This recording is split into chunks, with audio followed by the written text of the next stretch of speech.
The Wild Robot by Peter Brown, Chapter 42, The Strange Family. It was a sweltering afternoon, and the heat had put everyone in a bad mood. Roz was standing in the shade watching her son out on the water.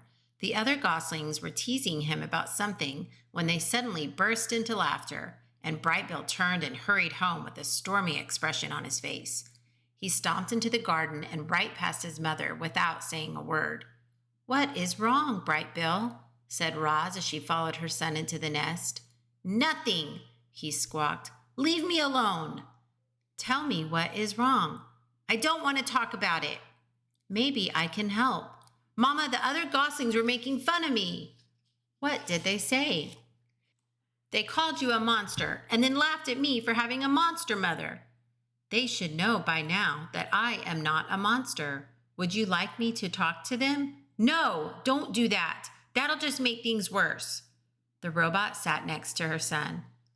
"Mama, I know you're a robot, but I don't understand what a robot is." "A robot is a machine. I was not born. I was built." "Who built you?" "I do not know. I do not remember being built. My very first memory is waking up on the northern shore of this island." "Were you smaller back then?" said the gosling. "No, I have always been this size." Roz looked down at her weathered body. "However, I used to be shiny like the surface of the pond. I used to stand straighter than a tree trunk. I used to speak a different language. I have not grown bigger, but I have changed very much." The robot wanted to explain things to her son, but the truth was that she understood very little about herself. It was a mystery how she had come to life on the rocky shore. It was a mystery why her computer brain knew certain things but not others. She tried to answer Brightbill's questions, but her answers only left him more confused. "What do you mean you're not alive?" squawked Brightbill. "It is true," said Roz.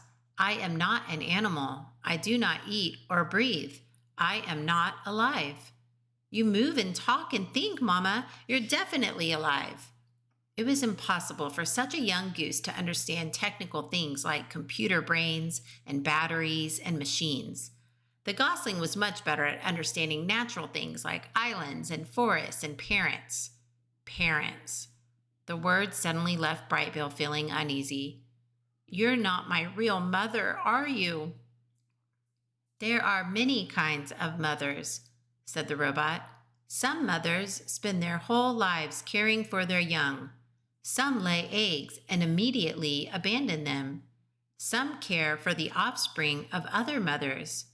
I have tried to act like your mother, but no, I am not your birth mother." "Do you know what happened to my birth mother?" Roz told Brightbill about that fateful day in spring, about how the rocks had fallen and only one egg had survived, about how she put the egg in a nest and carried it away, about how she'd watched over the egg until a tiny gosling hatched. Brightbill listened carefully until she finished. "Should I stop calling you Mama?"